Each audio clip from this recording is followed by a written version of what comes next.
All right, speaking of slums, this is what a slum looks like. You've got these makeshift little villages where people, are lacking the basic essentials. What they left rural areas in search of, they're ending up in some of the same or maybe even worse conditions. Obviously, being in the city provides potential for greater opportunity for getting out of that situation, but still a challenge. Mexico City is an example of a city that grew unsustainably, but has also done some things to sort of reverse that trend. So it's obviously a massive city, but still more than a third of the residents live in slums or barrios. Uh, there's serious air pollution problems, or at least there were. It's still not clean air by any means, but they've done a ton to clean that up. One of them is moving factories, refineries out of the city. The other thing is closing off the center of their city to automobiles, that type of stuff.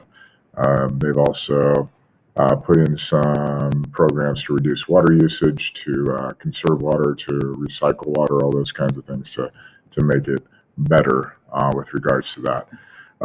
Fecal snow, we talked about in class, was a result of people not having anywhere basically to use the restroom, so they found empty spaces. They used it there.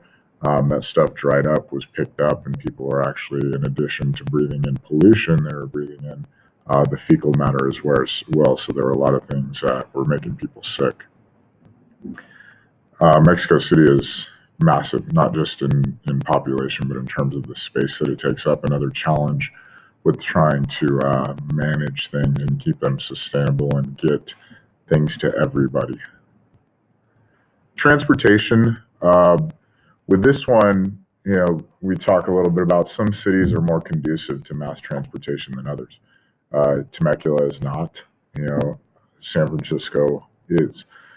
We talked about Curitiba, Brazil today, and they designed their city based around their mass transportation. So they designed the transportation system first and then designed their city to make that fit the lives of their citizens, where typically we're trying to catch up transportation wise based on our development. Cities that understand that growth, or in some cases, it has to happen upward rather than outward. Hong Kong, China has a lot of cities that are pretty conscious about growing upward rather than outward. Tokyo, Japan, just because it's such a confined area, they basically have to. But they have pretty effective mass transit systems.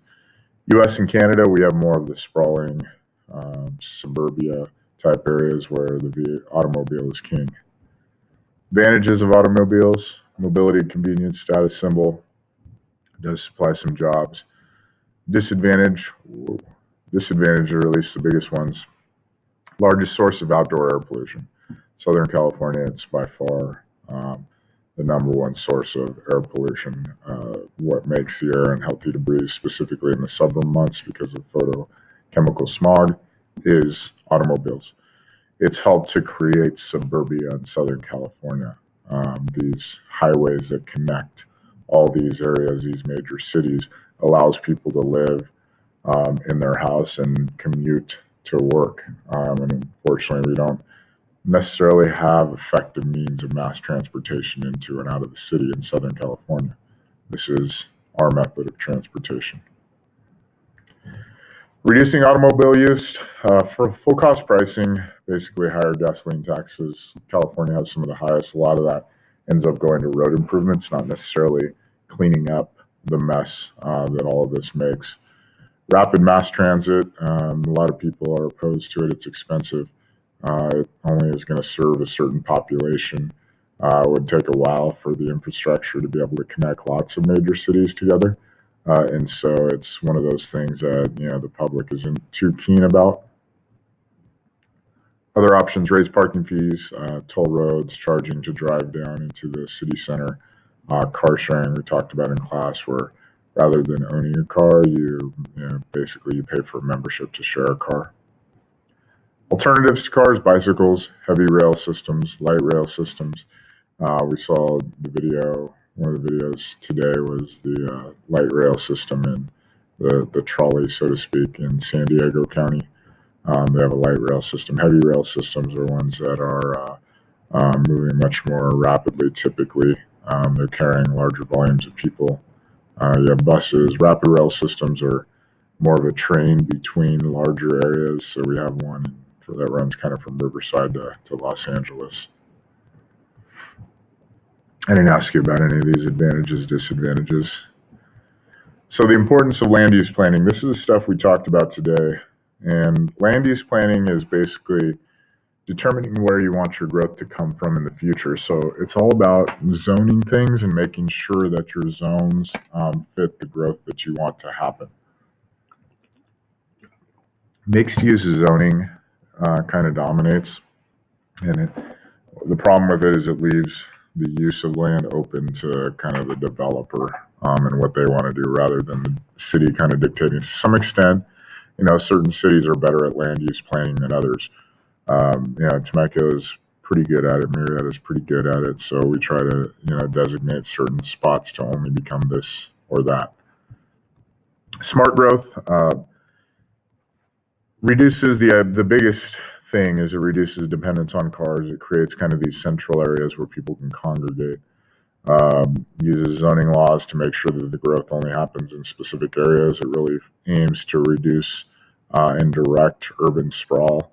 It is focused on reduced resource consumption, so people walking and biking rather than driving their cars, using mass transit, efficient waste management systems, recycling efforts, all that type of stuff. Three other things. I know I put these in your notes, but not necessarily the specific examples. So urban growth boundaries are exactly what they sound like. They limit the growth of an urban area by boundaries. So basically any development has to happen in those areas. And a lot of times it can encourage upward growth rather than outward growth because the land then becomes more valuable within that confined space. Municipal parks are large expanses of green areas that cities zone as places that will always be green spaces that are important for people in these metropolitan areas to be able to get that peace and quiet or kind of get back in touch with nature when a lot of cities, maybe that's not necessarily an option.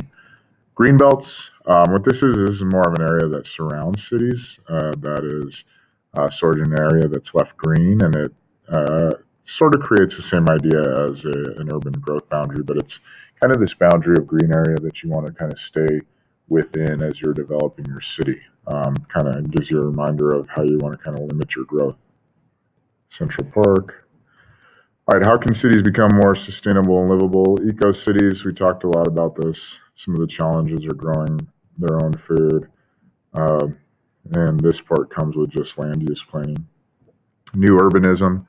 Rather than conventional housing, go into cluster development, which is more focused on leaving green space and not just squeezing in as many houses as they can.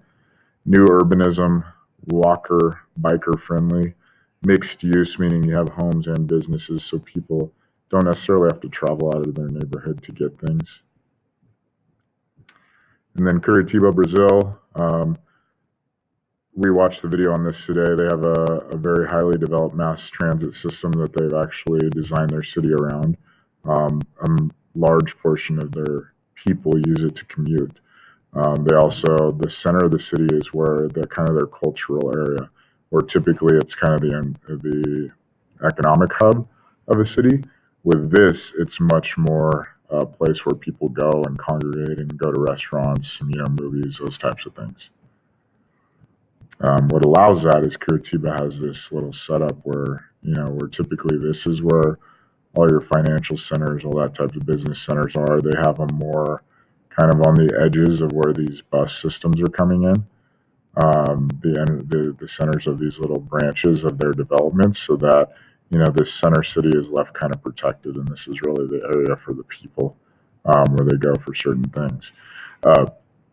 Now, they made a conscious effort to make sure that they have bus lines that just run straight through each finger projection. They also have some lines that run kind of around these areas, so you can get from finger to finger, or you can go into the center fairly easily. And if people are going to different places, this is much more efficient because you've kind of separated their routes. These kind of just sum up the ideas of moving towards sustainability, a little bit about how urban areas will grow, mainly in less developed countries. As they grow, footprint gets bigger, poverty gets higher. and ultimately, there are ways to make things